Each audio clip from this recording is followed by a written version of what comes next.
Just call on me, nostalgie, 'cause I'm ready for your music. Nostalgie, nostalgie. Just call on me. Won't you please play for me? Nostalgie, nostalgie. Check on air, jeudi 18h-20h. Je reçois maintenant la ministre de la Promotion de la Femme, de la Famille et de la Protection de l'Enfant, Euphrasie Yao. Bonsoir. Bonsoir, Cheikh. Alors, on est ensemble jusqu'à 19h pour en savoir un peu plus, sinon énormément sur votre ministère. Alors, 20 21 85 52, 20 21 30 44, les auditeurs peuvent intervenir, mais déjà, on va écouter Mireille Anti, qui est présidente d'une ONG, voilà, qu'on a justement joint quelques heures seulement avant votre intervention par téléphone. On va l'écouter maintenant. Bonsoir Madame la Ministre, je suis Mireille Anti, présidente d'une ONG de prise en charge psychosociale de personnes en situation de vulnérabilité. Je vous félicite pour votre accession à ce portefeuille si délicat pour lequel je n'ai aucun doute sur vos capacités à pouvoir relever les défis qui se poseront à vous. J'ai 3 questions. La première concerne la problématique des enfants vivant avec leur mère incarcérée.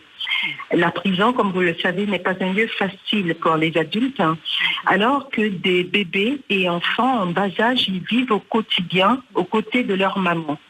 Quand on sait et quand on connaît les récents événements qui ont émaillé l'univers carcéral, que comptez-vous faire pour ces innocents qui subissent la peine de leur mère et qui sont spectateurs, bien malgré eux, de ce qui pourrait affecter leur développement psychologique? La deuxième question concerne ce texte de loi sur la protection de la détenue enceinte.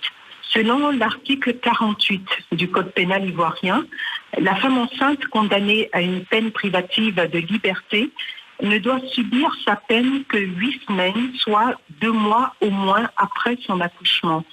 Hélas, des femmes enceintes sont incarcérées dans nos prisons. Une prison pour femmes pourrait-elle faire partie de vos priorités, Madame la Ministre? Si oui, comment? Enfin, la dernière question est relative au compendium. La Côte d'Ivoire s'est dotée, et cela sous votre impulsion, d'un compendium de compétences féminines, dont je fais partie d'ailleurs. Dans ce répertoire figurent des femmes actives de divers secteurs d'activité. Alors, pouvez-vous nous dire comment ce compendium participe-t-il à la résorption du chômage féminin quand on parle de plus en plus d'autonomisation de la femme? Voilà les différentes questions que j'avais à vous poser, Madame la Ministre, et j'en profite pour vous souhaiter par anticipation une bonne fête de la femme. Ben voilà, Mireille Anti, un instant. Donc 3 questions, on va y aller pas à pas. Donc les enfants vivant avec leur mère incarcérée. D'accord, je commence par le compendium. Comme Mireille est au compendium, la 3e question. D'accord. En fait, Mireille, on a fait bravo d'abord de vous être inscrite parce qu'il fallait décider de s'inscrire dans un répertoire des femmes compétentes. Je sais que vous êtes compétente. Alors, comment on fait pour que les femmes puissent avoir accès aux emplois à partir du compendium? Mireille, depuis hier, le gouvernement a pris une décision en Conseil des ministres, ça y est, dans Fratmat d'aujourd'hui, pour élargir le programme compendium au niveau national, parce que ça a été une demande et toutes les femmes doivent y prendre compte. Qu'est-ce qui s'est passé? Quand je suis arrivée, la première question que le président m'a demandé, j'espère que tous les ministres ont le compendium, l'annuaire du compendium, parce qu'on l'a sorti pour pouvoir nommer des femmes. D'accord. J'ai aussi revenu encore, j'ai distribué à tous les ministres. Il y a certains qui m'ont appelé, il y a telle femme qui m'intéresse. Je n'ai pas dit leur nom. 4 femmes. Et puis, je leur donne les éléments.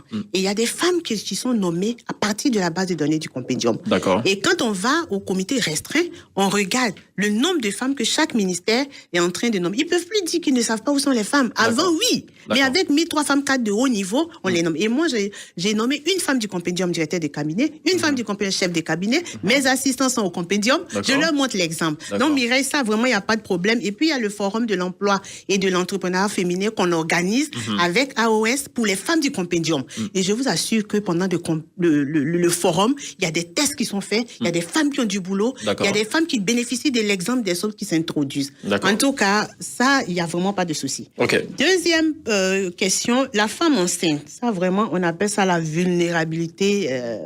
Je n'ose pas. D'abord, être une femme, il y a beaucoup de vulnérabilité. Et être en prison, c'est encore plus. Donc, nous allons nous appuyer sur les ONG. Vous savez, ce sont des cas pratiques de terrain. Et les ONG qui travaillent dans ce secteur, il faut les encourager, il faut les accompagner, il faut même leur donner les moyens parce qu'on doit s'occuper de ces femmes-là. D'accord. Elles sont doublement vulnérables. D'accord. Est-ce qu'il faut envisager une prison pour les femmes? C'est notamment un pendant de la question de Mireille.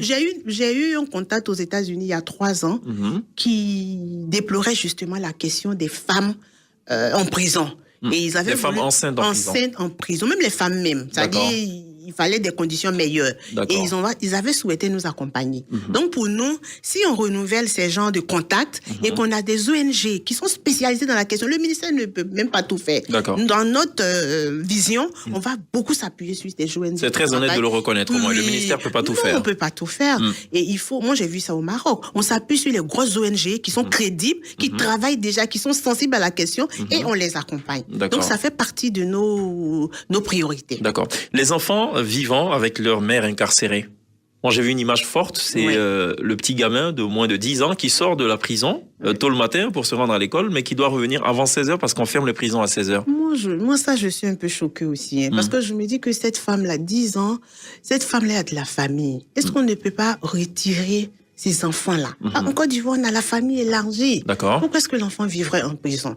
Mais je vais échanger avec ces ONG et puis voir comment on peut sortir les enfants de là. D'accord. Mais vous reconnaissez donc que vous devez vous appuyer impérativement sur les ONG, sur les ONG qui travaillent déjà sur ces questions-là. Ils sont compétentes. D'accord. Ils sont ceux qui on peut s'appuyer. Voilà.